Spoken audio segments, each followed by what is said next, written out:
Olá, tudo bem com vocês? Vamos começar a nossa aula desta semana e ela é do capítulo 8, só que ela está na apostila do universitário, o livro 2, a nossa apostila nova. No capítulo 8, nós vamos ter as esponjas e quinidários, né? Então, a gente vai falar dos poríferos e dos quinidários. Ela vai da página 3 até a página 10. Bom, começando aí, nós vamos falar, né, principalmente dos oceanos. Então, dê alguns exemplos dos recursos econômicos que os oceanos oferecem para os seres humanos. Então, a gente vai ter aí desde a parte, tá, de alimentação, petróleo, minerais importantes, né? Então, é isso que os oceanos, né, oferecem para nós. Bom, esses animais que a gente vai estudar agora, eles são invertebrados ou sem esqueleto interno. Então a gente vai ver que o número de espécies de invertebrados, ele é muito grande.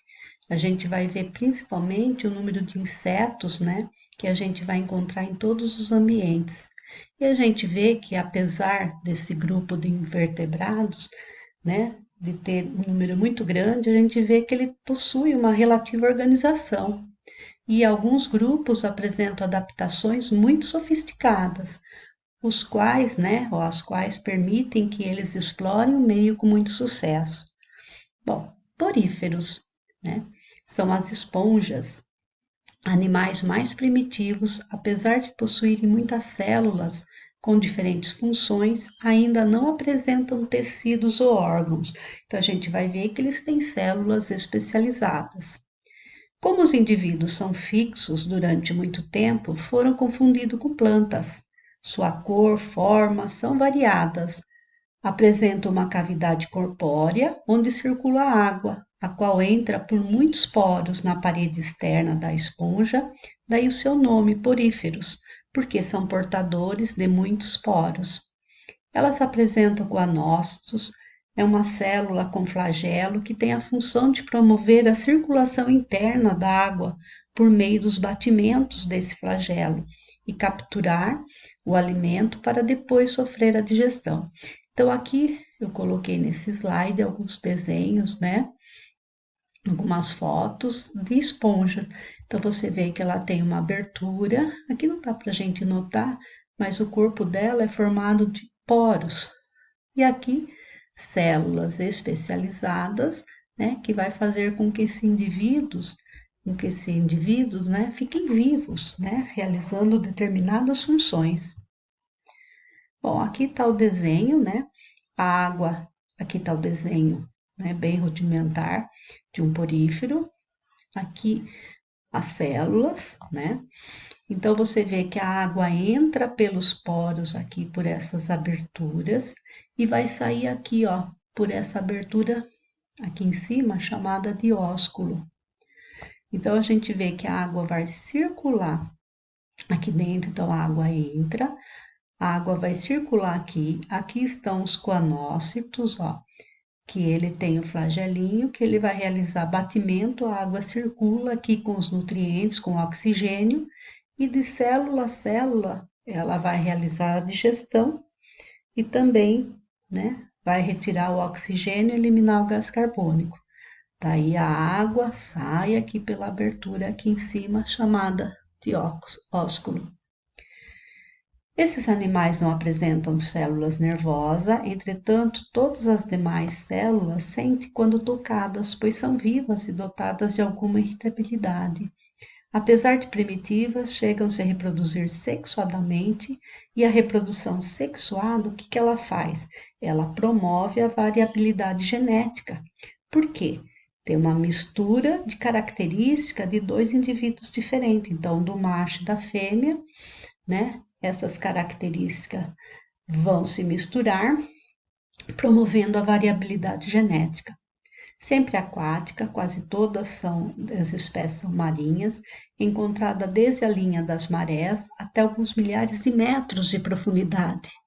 Entre as poucas espécies dulcícolas, quer dizer, que habitam água doce, encontramos formas de resistência que asseguram a sobrevivência dos animais quando existe a falta de água.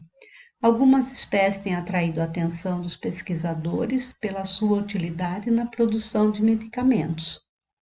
Agora a gente vai falar de um outro filo aqui, que são os quinidários, tá? Ao contrário das esponjas, esse grupo até possui alguma organização. Suas células já estão dispostas em camadas, vão formar um tecido simples e algumas funções são desempenhadas por órgãos. Então a gente já vê que os quinidários, eles vão ter uma organização já, né, mais complexa do que os poríferos, que são mais simples. Se muitos poríferos não têm forma definida, alguns são semelhantes a vasos, com inúmeras perfurações na parede do corpo por onde entra a água. Os quinidários são encontrados geralmente na forma de pólipo e medusa. Pólipo é a forma fixa, a medusa ela é móvel. O pólipo geralmente fixo é um cilindro oco, com uma abertura na extremidade livre e rodeada por tentáculos. A medusa tem a forma de organização de um pólipo, mas ela é móvel e a boca ela é voltada para baixo. Olha aqui os tentáculos, aqui, ó, tá? E aqui a cavidade digestiva. Olha no pólipo aonde está a cavidade digestiva.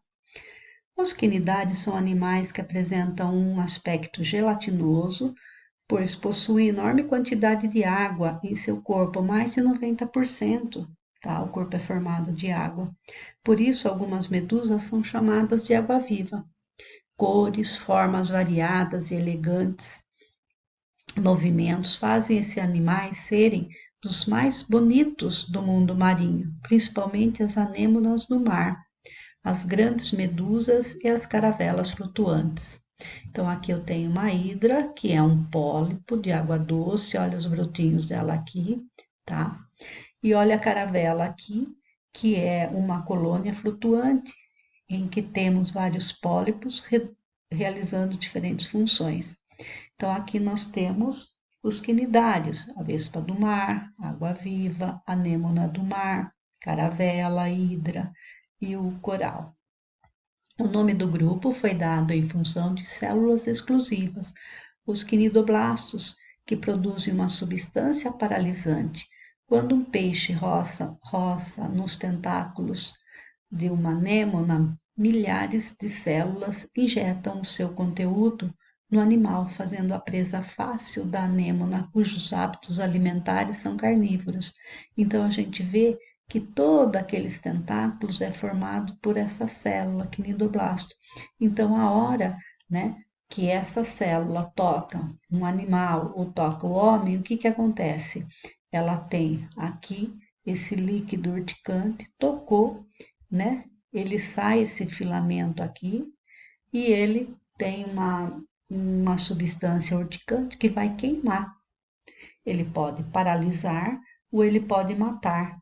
E essa queimadura aí é um meio dela se defender e ela também se alimentar. Alguns quinidários formam os corais, colônias de pólipos que crescem ligadas uns aos outros, produzindo uma armadura sólida à base de cálcio e outros minerais, a qual assume diversas cores. Então aqui a gente tem os recifes de corais, né?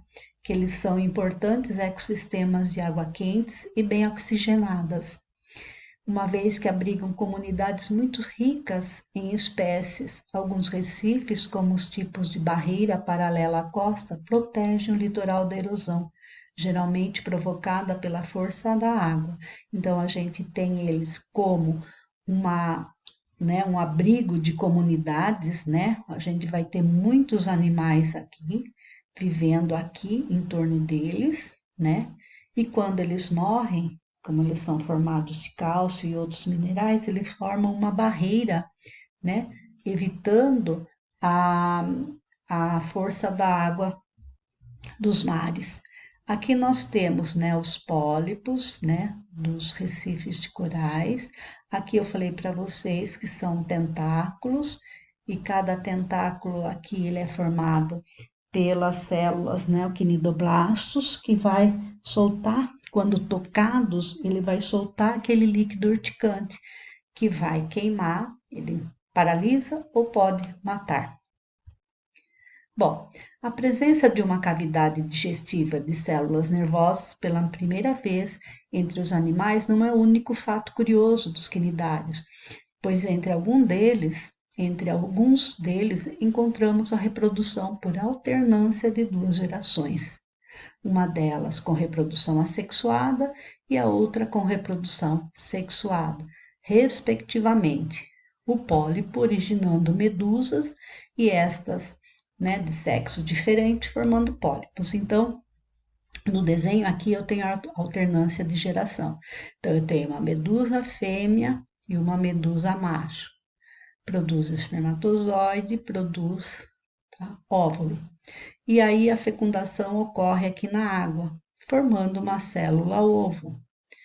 Daí essa célula ovo vai formar uma larva, que vai chamar plânula. Essa plânula ela vai sofrer metamorfose, transformação, e ela vai, né, fixar aqui em um substrato, formando um pólipo jovem. Esse pólipo, tá, ele vai se diferenciar aqui e vai formar, né, através da reprodução assexuada por estrobilização, ela começa a formar medusas jovens e estas começam a formar uma forma, né, que ela deixa de ser fixa e ela vai se diferenciar em medusa fêmea e medusa macho. Então aqui eu tenho reprodução sexuada. Aqui embaixo eu tenho reprodução assexuada, tá? Que ela vai formar aqui as medusas, né? Macho e fêmea. E aqui o encontro dessas medusas, macho e fêmeas, né? Reprodução sexuada. Então, ela vai ter o encontro do óvulo e do espermatozoide, formando uma célula ovo. Isso é alternância de geração. Aqui no próximo slide, que não está na apostila de vocês, então, ó, a reprodução sexuada na fase de medusa. Então, eu tenho a medusa macho produzindo espermatozoide, eu tenho a medusa fêmea produzindo óvulo. Formou o que na hora da fecundação? Formou uma célula ovo.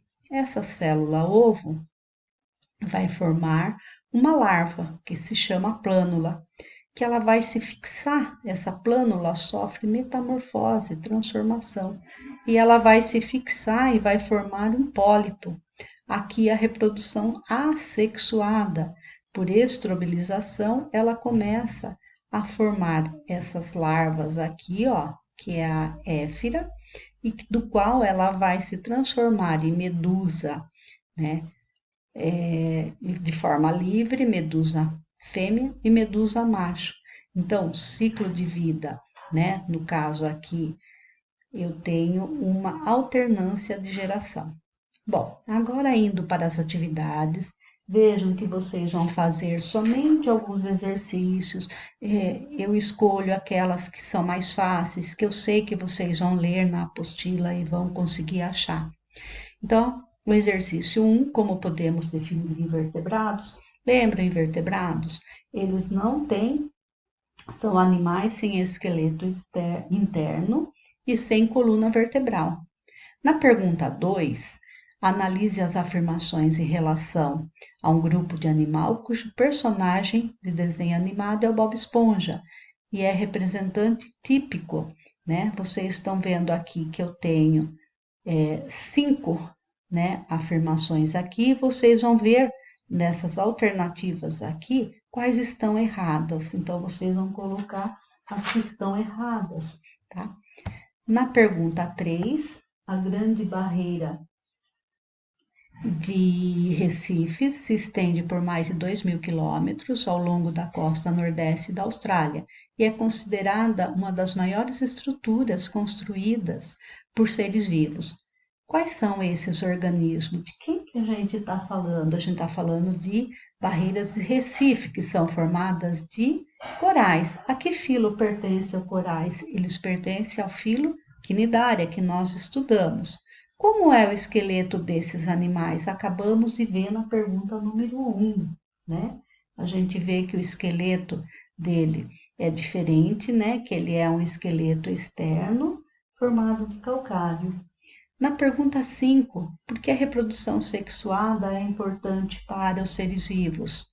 E a pergunta 10, eu tenho aqui os quinidários, né? Eu tenho um pólipo e eu tenho uma medusa. Vocês vão responder a letra A e a letra B, tá? Bom, pessoal, é só isso. Façam os exercícios e postem foto. Qualquer dúvida, grupo do WhatsApp. Beijo!